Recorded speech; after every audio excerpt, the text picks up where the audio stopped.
Delhi blast पर बड़ा बयान। दिल्ली बम ब्लास्ट पर राज्य महिला आयोग की अध्यक्ष बोली, जिस थाली में खाते हैं उसी में छेद कर रहे हैं। अगर मदरसों में पढ़ने वाले छात्रों और डॉक्टरों पर संदेह है तो उसकी जांच होनी चाहिए।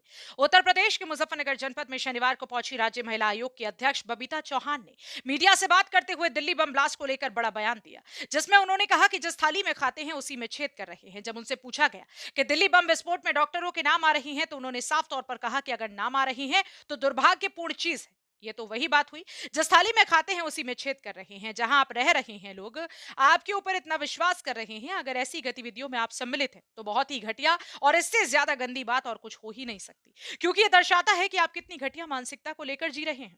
उन्होंने कहा, अभी तक ये धारणा है लोगों में कि दूसरे समुदाय में जो पढ़ा लिखा समाज है वो अपने हिंदुस्तान की बात करता है, अपने भारत की बात करता है। लेकिन जब ऐसे लोगों का नाम सामने आता है तो कहीं ना कहीं डाउट तो होता ही है। लफ्ज जिहाद के मामलों पर बोलते हुए राज्य महिला आयोग की अध्यक्ष बबीता चौहान ने कहा कि कुछ ऐसे मगरमच्छ थे जो पकड़े भी गए हैं, जैसे पूर्वांचल से छांगुर बाबा जैसे मगरमच्छ पकड़ लिए गए।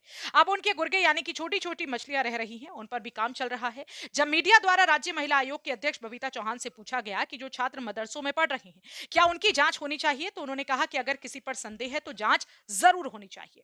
आपको बता दें कि आज मुजफ्फरनगर में मिशन शक्ति के तहत बच्चों में उत्तर प्रदेश सरकार की योजना के तहत लैपटॉप वितरण, कन्या सुमंगला योजना के लाभार्थियों को लाभ वितरित किया गया था, जिसमें हिस्सा लेने के लिए राज्य महिला आयोग की अध्यक्ष बबीता चौहान यहां पर पहुंची थी। राज्य महिला आयोग की अध्यक्ष बबीता चौहान की माने तो आज तो सबसे पहले कार्यक्रम था जो उत्तर प्रदेश सरकार का मिशन शक्ति 5 चल रहा है, उसके तहत जो योजनाएं थी उनमें कुछ बच्चों को, जो लाभार्थी हैं उनको, कुछ को लैपटॉप वितरण किया गया है और कुछ को कन्या सुमंगला योजना के तहत दिया था, कुछ को, और जो सारी योजनाएं थी उनके जो लाभ थे वो वितरित किया गया था।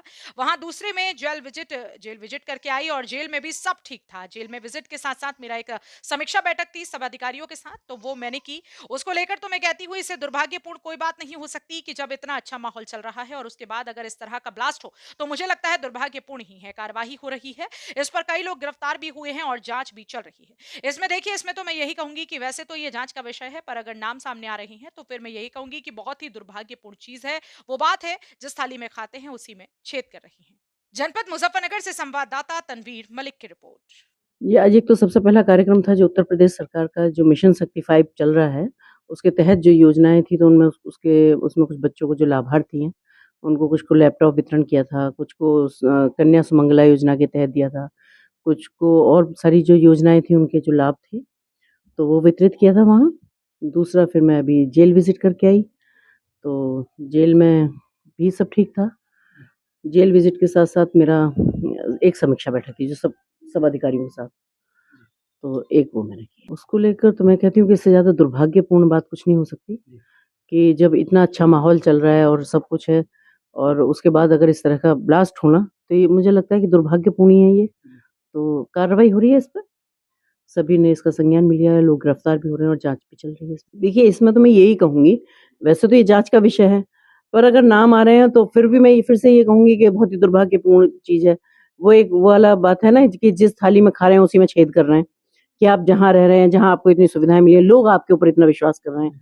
अगर ऐसी गतिविधियों में आप संलिप्त हैं, तो इसका मतलब तो बहुत ही घटिया और इससे ज़्यादा गंदी बात और कुछ हो ही नहीं सकती, क्योंकि ये दर्शाता है कि आप कितनी घटिया मानसिकता को लेके जी रहे हैं और उसमें भी एक पढ़ा-लिखा समाज। अगर पढ़े-लिखे ना हों, तो एक बार ये सोचते हैं कि भई चलो ठीक है, ये उस तबके के ही नहीं है कि जिनको ऐसा हो, क्योंकि अभी तक ये धारणा है लोगों में कि अगर हम दूसरे समुदाय की बात करें कि जो पढ़ा-लिखा समाज है, वो अपने ही कल्चर में, अपने कल्चर से मतलब कि अपने हिंदुस्तान की बात करता है, वो अपने भारत की बात करता है, ये करता है। लेकिन जब ऐसे लोगों का नाम सामने आता है तो कहीं न कहीं तो फिर डाउट तो है ही।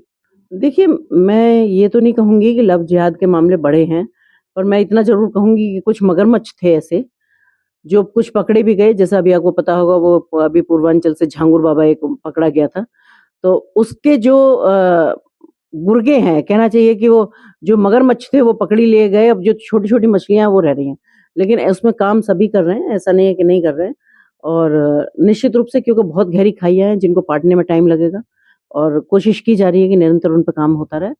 तो ये भी रुकेंगे, ऐसा नहीं है नहीं रुकेंगे। नहीं, बिल्कुल, ये तो हम भी कहते हैं अगर जब जब अगर किसी पे संदेह है, तो मैं तो कहती हूँ संदिग्ध व्यक्ति तो क्या अगर हिंदू हैं तो क्या उन पे जाँच नहीं होती है? अगर कहीं लगता है कि कोई ये व्यक्ति कुछ ऐसा हो सकता है, तो उनको भी घेरे में लिया जाता है। तो अगर लेते हैं तो मुझे लगता है कि ना तो जाँच करनी तो चाहिए ही, लेकिन जाँच करवाने वालों को भी कोई आपत्ति उसमें नहीं होनी चाहिए। और अगर हम सही हैं तो फिर क्या दिक्कत है? कोई लाख एजेंसियाँ जाँच कर लें, कितने भी लोग कर लें तो फिर क्या दिक्कत है इसमें? तो मुझे लगता है कि अगर कुछ शक के घेरे में है, तो वहाँ जाँच ज़रूर होनी चाहिए। अब देखिए मुझे लगता है कि जाँच का विषय है, जाँच में जो भी होगा वो सब दूध का दूध, पानी का पानी हो जाएगा, क्योंकि अब ये बदलता भारत है, बदला हुआ उत्तर प्रदेश है, तो निश्चित रूप से कि यहाँ कोई अपराधी बच तो नहीं पाएगा, वो कहीं भी जाके छिप जाए, तो जो भी होगी वो पूरी कार्रवाई की जाएगी। जनपद मुजफ्फरनगर से संवाददाता तनवीर मलिक की रिपोर्ट। उत्तर प्रदेश के जनपद मुजफ्फरनगर की ओर आसपास के सभी छोटी बड़ी खबरें देखने के लिए देखते रहे आपका अपना पसंदीदा सचनामा हिंदी समाचार पत्र एवं डिजिटल मीडिया।